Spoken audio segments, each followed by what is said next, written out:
Иран Ормосын хоолой орчимд тесрэх бөмбөг байршуулж байгаа гэлээ.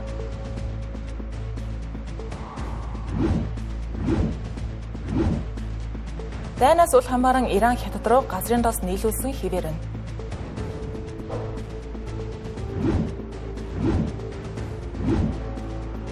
Бүгд найрамдах Солонгос улс дахь Америк нэгдсэн улсын таад системийг ойролт орнд руу шилжүүлж байгаа гэлээ.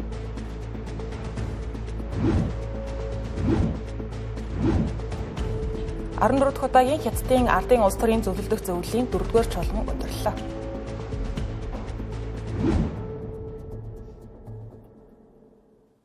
Самбат үзэгчдээ та бүхэнд гадаад мэдээ хүрэхэд бэлэн болсон байна. Олон улсад болж байгаа онцлог мэдээллээс AFP болон Reuters агентлагийн албан ёсны сурвалжтайгаар хүрэх болно.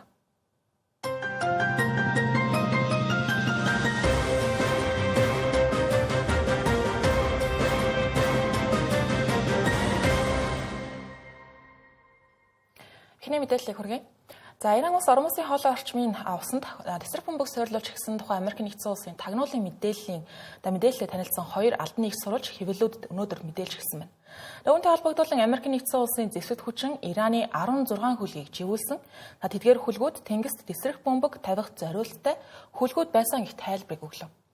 Ираны хусал гаваард энэхүү уг хоолойг хянаж байгаа. Мин тавих жижиг завь тесрэх бодис ачсан хурдны хүлэг эргийн пожингийн батарей зэргийг нэгэн зэрэг ашиглах чадвартай юм. Зайл хэдийн минжүүлж хэлсэн тухай мэдээлэл гарахтай зэрэгцэн Америк нэгдсэн улсын ерөнхийлөгч Дональд Трамп мягмар гарагт өөрийн цахим хуудаснаа хэрвээ Иран Ормосын хоолой мин тавьсан бол нэн даруй зайлуулах ёстой, үгүй бол Иран урд өмнө байгаагүй хүчтэй цэргийн хариу арга хэмжээг авахд хүргэнэ гэж мэдээлсэн.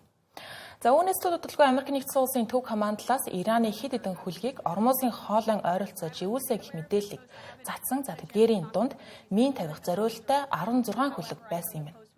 Ормосын хоолой нь Оман улс болон Иран улсын хооронд байрлалтай 2025 онд өдөртөө дунджаар 13 сая баррел нефт энэхүү хоолойгоор дамжин өнгөрсөн байдаг нь далайгаар тээвэрлэдэг нийт нефтийн 31%-ийг бүрдүүлж байгаа. Тиймээс энэхүү хоолойн аюулгүй байдал алдагдаж нефтийн урсгал зогсноо гэдэг нь дэлхийн нийтийн эрчим хүч эдийн засагт хямрал дагуулах эрсдэлтэй байгаа юм. Тэгвэл CBS News-ийн мэдээлснээр Иран нэг бүр нь 2-3 мин тээвэрлэх чадвартай жижиг завь ашиглан энэхүү хоолойд мин байрлуулж байж болцсошгүй гэсэн байна. Ираны нөөцөд хэдэн мин буюу тесрэх бөмбөг байгаа нь одоогийн байдлаар тодорхой биш ч гэлээ 2000-аас 6000 орчим тэнгисийн мин байж магадгүй гэсэн тооцоолол байдаг.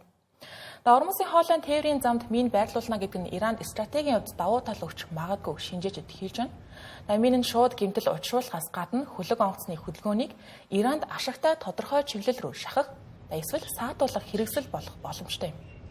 Ийм арга нь Персийн булан руу чиглэсэн тээврийн даатгалын үнийг өсгөж хөлөг онгоцнуудыг бүс нутаг руу орохоос татгалцахад хүргэж болцсошгүй байна. Тиймээс энэхүү тесрэх бөмбөгжүүлэлт хийнэ гэдэг нь бодит хоригтой адил нөлөө үзүүлж чадна гэсэн. Өнгөрсөн 7 хоногт ойролт орондод нефтийн супер танкерын тээврийн зардал түүхэн дээд түвшиндээ хүрсэн байна. Зарим даатгалын компаниуд Персийн булангийн бүсэд ажиллах хүлгүүдэд үзүүлэх даатгалын үйлчилгээгээ зогсооход хүртэл хүрээд байгаа юм. Үүнтэй зэрэгцэн Америк нэгдсэн улсын талаас олон улсын хөгжлийн санхүүгийн корпорацид Дональд Трамп далайн худалдаанд ялангуяа эрчим хүчний тээвэрт улс төрийн эрсдлийн даатгал олох үүрэг өгсөн гэдгээр мэдээллээ. Мөн шаардлагатай бол Америк нэгдсэн улсын тэнгисийн хүчин танкеруудыг Ормосын хоолойгоор хамгаалж явуулах боломжтой гэсэн байна. Гэсэн хэдий ч одоогийн байдлаар Reuters агентлагийн мэдээлснээр Америк нэгдсэн улсын тэнгисийн цэрэг одоогоор тээврийн компаниудаас ирж байгаа хамгаалуулах хүсэлтийг хүлээн авахаас татгалзаж байгаа гэлээ. Ойролт орондын мөргөлдөөний улмаас Ормосын хоолойгоор дамжих тээвэрт эрсдэл инхүү үүссэн ч гэлээ Иран хятад руу их хэмжээний нефт илгээсэн хэвээр байна. Дэлхийн дахин дахь нефтийн урсгалын талаар бодит цагийн горимд хиймэл дагуулын зураг, заман албаны их сурвалжуудын мэдээллийг хүргэдэг байгууллагуудын нэг болох Tanker Trackers судалгааны газраас мэдээлснээр дайн 2 дугаар сарын 28-нд ихснээс хойш Иран Ормосын хоолойгоор дамжуулан дор хаяж 11.7 сая баррел түүхийн нефтийг тээвэрлсэн гэж. Эдгээр нь бүгд Хятад улс руу чиглэсэн байх боломжтой юм. Наман ижил мэдээлэл хүргэдэг Kepler судалгааны компани тооцоолоор дайн ихснээс хойш ойролцоогоор 12 сая баррел нефт Ормосын хоолойгоор дамжин өнгөрсөн гэж. Наман компани шинжээшид сүүлийн жилүүдэд Ираны нефтийн гол худалдан авагч нь Хятад улс байсан учраас тээвэрлэгдсэн нефтийн ихэнх нь Хятад руу чиглэсэн байх магадлалтай гэдгээд наман хэлсэн байна. Гэхдээ танкеруудын эцсийн чиглэлийг баталгаажуулах хүндрэлтэй байгаа юм байна. Энэхүү Иран хятад руу нефт нийлүүлсээр байгаа ч гэлээ экспортын хэмжээ дайн эхлэхээс өмнөхтэй харьцуулахад мэдэгдэхүйц буурсан байна. Одоогийн байдлаар өдөртөө ойролцоогоор 122 сая баррел нийлүүлж байгаа нь өмнөх түвшнээс маш доогуур үзүүлнэ. Тухайлбал 2 дугаар сард Ираны экспорт өдөртөө 216 сая баррелд хүрч 2018 оны 7 дугаар сараас хойших хамгийн өндөр хэмжээнд хүрчээсэн. Гэхдээ бараг бүх нефт нь хятад улс руу явсан байна. Иран улс нь барууны хоргийн улмаас хятад, Орос, Энэтхэг, Афганистан зэрэг цөөн хэдэн улсууд руу нефтээ экспортлдог. Хятад улсын тухайд мөргөлдөөний өмнө хятад Ираны олон улсын хоригт өртсөн түүхийн нефтийн 90 орчим хувийг импортлдог байсан. Хятадын гэрэлт хэрэгцээний нөлөөгөөр Иран улс 2020-с 2023 оны хооронд өдөрт олборлох нефтийн хэмжээг ойролцоогоор 1 сая баррелаар нэмэгдүүлж байсан юм.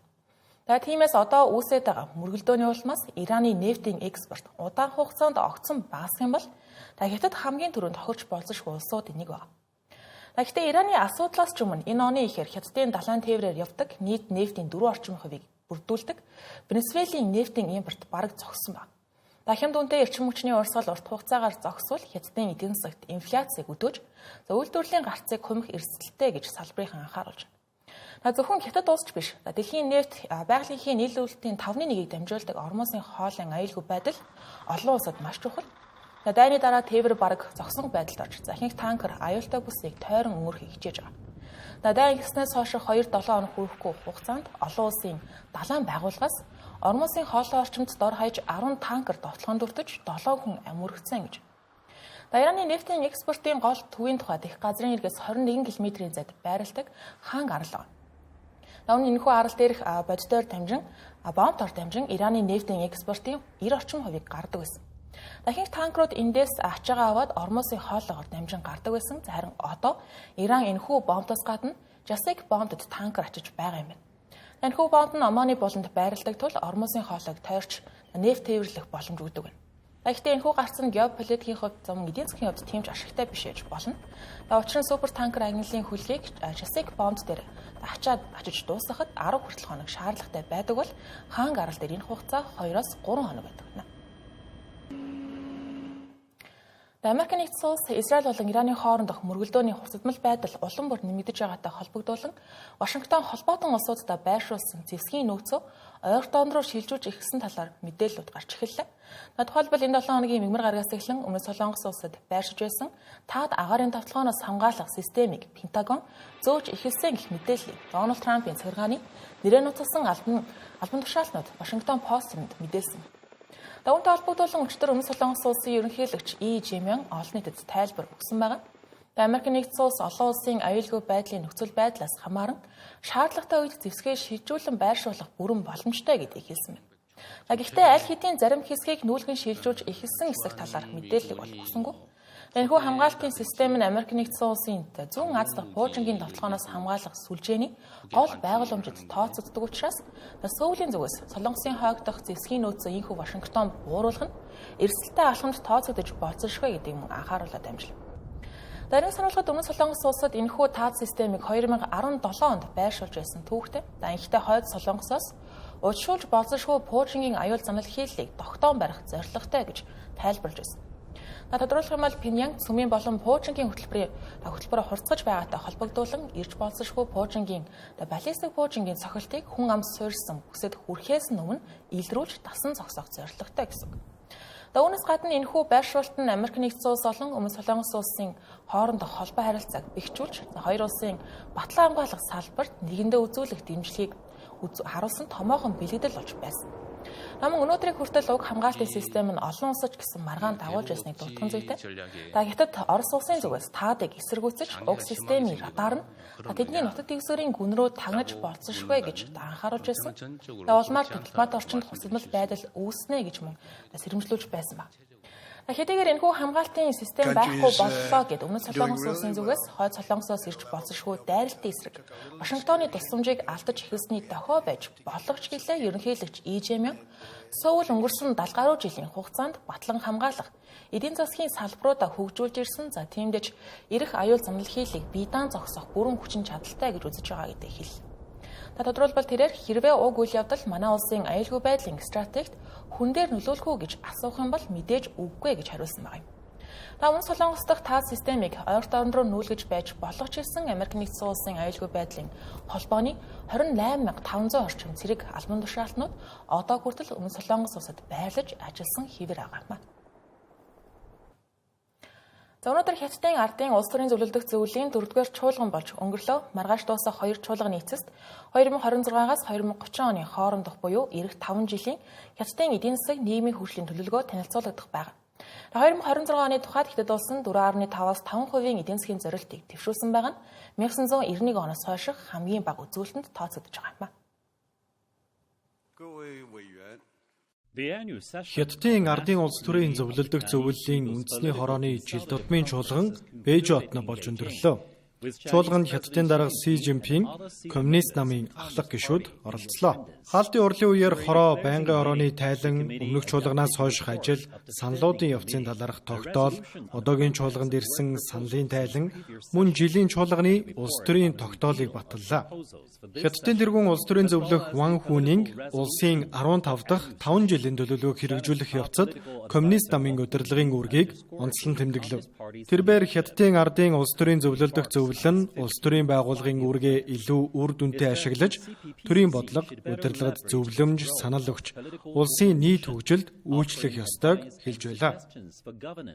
Хятадын ардын улс төрийн зөвлөлдөх зөвлөл нь бодлого зөвлөх, санал боловсруулах үүргээ илүү үр дүнтэй ашиглах ёстой.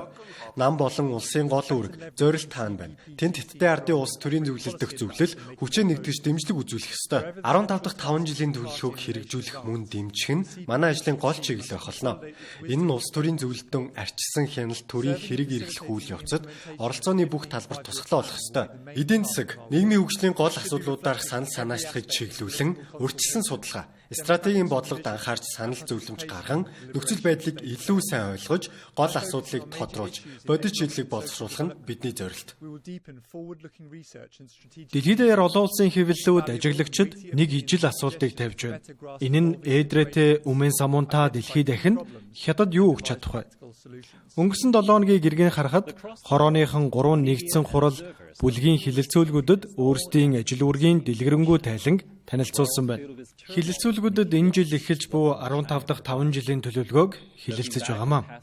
Үндэсний аюулгүй байдал, ядуурлыг бууруулах, байгаль орчны хамгаалтаас эхлээд шин чанартай бүтээмжийн хүчин зүйл бий болгох, өндөр түвшний технологи, инновац шаардлагатай институтийн өөрчлөлт хүртэл бүх асуудлыг хамарсан. Эдгээр сэдвүүд дараагийн 5 жилийн чиглэлийг тодорхойлж, хөгжлийн боломжоо дэлхийдээ нээлттэй хуваалцаж, Хятадын арга барилаар нийтлэг сорилтуудад хариу өгнө. Чуулганы хэвлэлийн төлөөлөгч хэлснээр Хятад Үмэн Самунта ертөнцид доктортой найдвартай хүч хэвээр байна гэлээ. 7 өдрийн чуулганы хугацаанд Хятадын ардын улс төрийн зөвлөлдөх зөвлөлийн үндэсний хорооны 2100 гаруй гишүүн Бээжин цуглан төрийн хэрэг эрхлэх асуудлыг хилэлцэж 15 дахь 5 жилийн төлөвлөгөөг боловсруулах, хэрэгжүүлэх санал зөвлөмж гаргасан бөгөөд Хятадын шинжилгээг дэмжих санал санаачлагуудыг танилцууллаа. Хилэлцүүлгүүд нь доктортой тодорхой чиглэлүүд өгч Хятадын хэм маягтай улс төрийн тогтолцооны практикийг харуулж байна. Дараагийн мэдээллийг хүргэе. Энэтхэг болон Хятад улсын хооронд олон жилийн турш үргэлжилсэн эдийн засгийн хуцадмал байдал намжиж эхэллээ гэж хэлж болохоор байна. 2020 онд Энэтхэг улсын зүгээс Хятад улс болон хуурай газраар хилэлдэг хэд хэдэн орнуудад нэгэн зэрэг гадаадын шууд хөрөнгө оруулалтын дүрмийг эрс чангатгаж байсныг энэ 7 хоногт сулруулахаар болсон гэж Нью-Делигээс мэдээллээ. 2020 онд Гималайн дуранд болсон Хятад энэтхэгийн хөлийн мөргөлдөөний улмаас энэтхэгийн хариу арга хэмжээний хүрээнд хөрөнгө оруулалтын дүрм журмыг эрс чангатгаж байсан. Тухайн мөргөлдөөний үеэр 20 энэтхэг зэрэг 8 Хятад зэрэг амиа алдаж байсан түүхтэй. Тиймээс энэтхэг улс үндэсний аюулгүй байдлын тал дээр арга хэмжээ авах шаардлагатай гэж үзэн энэтхэгийн компаниудад оруулсан Хятадын бүх хөрөнгө оруулалтыг засгийн газраас аюулгүй байдлын зөвшөөрөл авах шаардлагатай болгож өөрчилсөн байна. Энэхүү зөвшөөрөл авах шаардлагатай болсон салбаруудад электроник бүтээгдэхүүний үйлдвэрлэлийн эд-ангиуд, машин механизм, үйлдвэрлэлийн тоног төхөөрөмж, нарны зай, сэргээгдэх эрчим хүчний үйлдвэрлэлийн бүтээгдэхүүнүүд салбарууд багтаж байна. Үүний улмаас стартапууд болон технологийн бүтээгдэхүүний эрэлт ихтэй салбаруудын санхүүжилт ихээхэн удаашрч байсан. Харин одоо хоёр улсын харилцаа сайжирч, энэтхэг улс Хятадын оруулсан хөрөнгө оруулалтын хязгаарлалтыг бага багаар сулруулахыг зөвшөөрөд байна. Тухайлбал Хятадын хөрөнгө оруулагчид одоо зөвшөөрөгдсөн салбарууд болох электрон бараа бүтээгдэхүүн, хөрөнгө оруулалтын бараа, нарны зай хураагур зэрэг салбаруудад хувьцаа эзэмших эрхтэй болж байгаа юм байна. Гэхдээ дийлэх эзэмшлийн эрх нь энэтхэг иргэний мэдэлд байвал зөвшөөрлийг 60 хоногийн дотор боловсруулахаар тусгагдсан байна. Номон Хятадын хөрөнгө оруулагчид өмнө дурдгдсан салбаруудын 10 хүртэлх хувийг эзэмшдэг байх юм бол олон шат амжилга дамжихгүйгээр хөрөнгө оруулалт хийх татах боломжтой болж байгаа юм. Энэхүү бодлогын өөрчлөлт нь 2024-өөс 2025 оны санхүүгийн жилд энэтхэгийн Хятадтай хийх худалдааны алдагдалт 99 тэрбум $, хүрсэнтэй холбоотой байж магадгүй. Хөрөнгө оруулалтын дүрм суларснаар одоо санхүүжилт технологийн хүртээмж хангамжны сүлжээний интеграцийг нэмэгдүүлэх боломжтой гэж албаных нь тайлбарлаж байна.